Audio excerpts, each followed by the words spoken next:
अस्सलाम वालेकुम। आज हम बात करेंगे तुम बिन कैसे जिए के 42 एपिसोड के बारे में। तो वीडियो शुरू करने से पहले हमारे चैनल को सब्सक्राइब कर लीजिए अगर अभी तक आपने नहीं किया, ताकि हमारी हर न्यू वीडियो आप तक पहुंच सके। यहाँ पर ज़ारा जैसी ही उस आंटी की बातें सुनकर आती है तो वो बहुत ज़्यादा रोने लग जाती है। दूसरी तरफ सरवत का भी रो रो के बुरा हाल हो जाता है। वो कहती है कि मेरी बेटी पे किस तरह इल्ज़ाम लगा गई है, वो कैसे ये सब कुछ बर्दाश्त करेगी। माहीन बोलने लग जाती है और कहती है कि आप ऐसे लोगों को घर में ही क्यों आने देती हैं, मैं तो उन्हें अच्छी खासी सुनाती। ज़हनी कहती है कि ये सब काम जो है ना मुमानी का ही है, वो ये सब बातें बता रही है, आप उनसे फ़ोन करके पूछे कि वो अब हमारे पीछे क्यों लगी हुई हैं। सरवत कहती है कि मैं क्या कह सकती हूँ, उन्हें तो खुद शर्म आ ही नहीं रही है कि मैं उन्हें कुछ कहूँ। कि इतनी देर में वहाँ पर अदनान भी आ जाता है। वो उन्हें रोता देखकर कहता है कि भाई क्या हो गया, मुझे भी बताया, मैं आपका अपना ही हूँ। ज़ानी सारी बात बता देती है और कहती है कि बहुत ज़्यादा कीचड़ उछाल कर गई हैं ज़ारा पर, पता नहीं ये सब कुछ वो क्यों कर रही हैं। थोड़ी देर में जब ऊपर जाता है तो वहाँ पर शाइस्ता आ जाती है और अदनान को देखकर कहती है कि भाई आप कहाँ पर चले जाते हैं, मुझे तो आपकी समझ नहीं आती है। अदनान कहता है कि भाई नीचे गया था, भाभी ने मुझसे समोसे मंगवाए थे, लेकिन वहाँ जाके तो कुछ और ही बातें पता लगी हैं।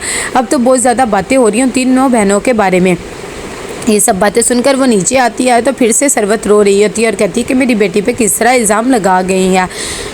शाइस्ता उन्हें समझाती है और कहती है कि देखे भाभी, आपको हिम्मत करनी चाहिए, अगर आप ही ऐसे हिम्मत और देंगी तो ज़ारा को कौन संभालेगा।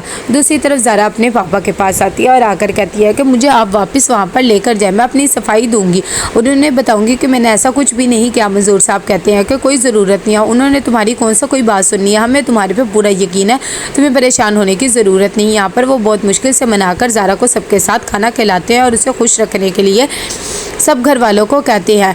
यहाँ पर परेशान से बैठे होते हैं कि वो सरवत के पास आते हैं और आकर कहते हैं कि मैं तो अपनी बेटी के बारे में सोच रहा हूँ। साथ ही अली से कहते हैं कि तुमने अपने फ्यूचर के बारे में क्या सोचा। अली कहता है कि हाँ, मैंने वहाँ से तो सारा वाइंड अप कर लिया, अब यहाँ पर एक दो जगह CV दी है, इंशाल्लाह सब कुछ हो जाएगा। कि इतनी देर में सरवत कहती है तुम्हारे पापा का खुद इतना बिजनेस है, तुम्हें उनके साथ ही काम करना चाहिए। अली कहता है कि मैं वो भी संभाल लूँगा, लेकिन मैंने जॉब भी करनी है।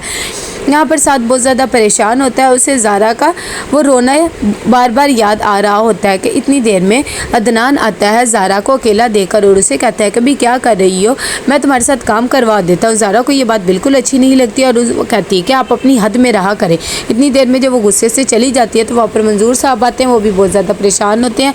अदनान जब उससे पूछता है तो उन्हें अपनी परेशानी बता देते हैं और कहते हैं कि मैं ज़ारा की वजह से परेशान हो रहा हूँ।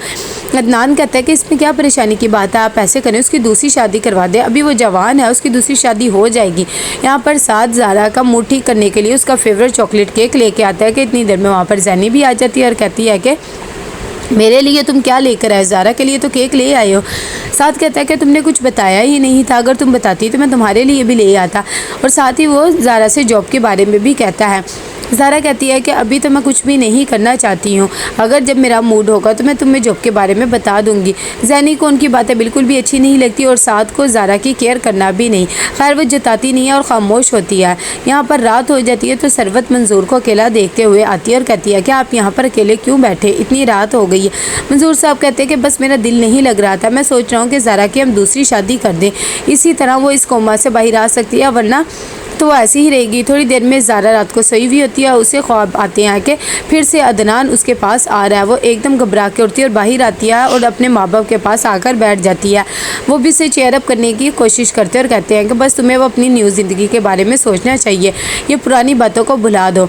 यहाँ पर आ जाती है अफरीदा और आकर अहमद साहब को कहती है कि भाई क्या कर रहे थे, सरवत को कॉल कर रहे थे ना, उसने आपकी कॉल नहीं रिसीव की, वैसे भी उसने तो मेरी ज़िंदगी ख़राब करके रख दिया। अहमद साहब कहते हैं कि तुम्हारी तो यही बातें ख़त्म नहीं होती है, वैसे भी तुमने जो कुछ कहा है ना उसके आगे कुछ भी ना कहना अब, और ना ही इसकी ज़रूरत है। अफरीदा कहती है कि भाई उसने तो मेरे घर में ये जो कुछ किया है मैं तो ये बातें बोलूँगी ही बोलूँगी। यहाँ पर सरवत बहुत ज़्यादा परेशान होती है, वो ज़ैनी को समझाती है और कहती है कि तुम्हारी बहन भी बहुत ज़्यादा परेशान है, उसका दिल लगाया करो। जब ज़ैनी ये बातें सुनती है तो कहती है कि अच्छा ठीक है। दिल में वो ज़ारा से बिल्कुल भी खुश नहीं होती है। ज़ारा भी ये सब बातें सुन लेती है और वो भी परेशान सी हो जाती है।